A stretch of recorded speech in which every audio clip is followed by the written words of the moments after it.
অন্যের পুকুর দখল করে পুকুরে থাকা কয়েক লাখ টাকার মাছ লুট করে নিয়ে গেছেন ইউনিয়ন বিএনপির নেতা নুরুল ইসলাম ও মাহফুজুর রহমান শিমুল। এরপর 15 থেকে 20 জন সন্ত্রাসী নিয়ে সেই পুকুরে নিজেদের নামে সাইনবোর্ড ঝুলিয়ে দেন তারা, এমন অভিযোগ ভুক্তভোগীদের। আর এসব অভিযোগের বিষয় জানতে সাংবাদিকরা বিএনপির নেতা অ্যাডভোকেট মাহফুজুর রহমান শিমুলকে কল করলে তিনি জানান, 5 আগস্টের পর লিজ বলতে কিছুই নেই। আপনারা দেশের হাবভাব বুঝেন না? থানা পুলিশ সারাদিন বসে থাকে আমাদের জন্য। জানেন আমি কে? আওয়ামী লীগ আমলে অনেক মামলা খেয়ে অনেক ক্ষতি হয়েছে, এখন সেগুলো উঠাতে হবে। আজকেই পোলাপান পাঠিয়ে তুলে নিয়ে আসবো। 5 আগস্টের পর লিস্ট আছে নাকি বুঝেন না? দেশের বাবু বুঝেন না, আপনারা থানা মানা ইসি বুঝেন না, দিন বেশি বসে কাম করলে কারণ সেইটি আছে না লিজ মিস, ও থাকা পারবো না। ও যেহেতু সাংবাদিক পাঠাইছে আমার কাছে, ওর বন্ধ থাকা। আমি আপনার সাংবাদিক আপনার বলে দিলাম, আমাদের রেকর্ড করে আপনি আমার চেনেন নামি কেনা, আপনি রেকর্ড করেন, যা মতো তাই করেন। ওরা আপনার সময় যায় আসে না। 16 বছর বিএনপি করছি, 9টা মামলা খাইছি, যাবতীয় সাজা হয়েছে, বুঝেন না এই কথাটা? আওয়ামী লীগের টার্মে বিএনপি করে বহু ত্যাগ শিকার আছে। ও 1 নম্বর ওয়ার্ডের সভাপতি এখনো থাকে দেশে, ও থাকা পারবো না। একটু বড় অর্ডার দিতে দিচ্ছেন পোলাপান্ডে এমনি থাকে।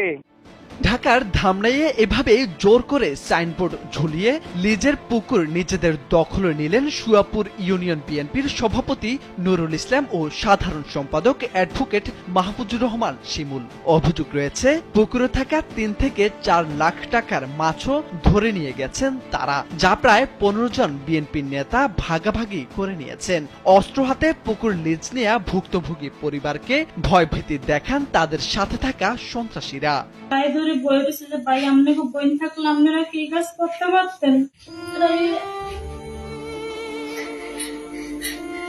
এই লোকটা এই যে চাইতে ধরে রাখছে মুখ থাকতে, আর একজন আমার লাগে শারীরিক সম্পর্ক করছে, হ্যাঁ উঠে গেছে, আবার ওই লোকের পাঠাই ওই লোকে আবার যাই ধরছে। আমি কইছি যে আপনাকে ছোট বোন যদি থাকতো আপনারা এই কাজ করতে পারতেন। কয় আমার এটা করলে তোমার জামাইটা আমরা ছাড়িয়ে দেবো। জামাইরে মানে মাইকের করে দোকানে লয়ে গেছে চা খাইতে লেগে, নেওয়ার পর যারা ছিল এরা আমার লগে এরকম খারাপ ব্যবহার করছে। এবং আমি পায়ে ধরে বয়ে রয়েছে যে ভাই আপনাকে বোন থাকলে আপনারা কি কাজ করতে পারতেন। আমি আপনাকে ছোট বোনের মতন আমি এই কথা কইছি, আর আমার মানে নেই আমার কথাটা।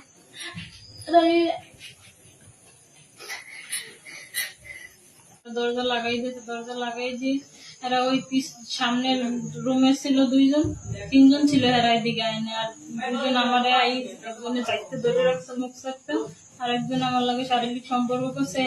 হ্যাঁ ও আসছিল, আবার হ্যাঁ আমি পা ধরছি, আমার কথা মানে না, আবার হ্যাঁ উঠে গেছে, আবার ওই লোকের পাঠাই ওই লোকে আবার যাই ধরছে। আমি কইছি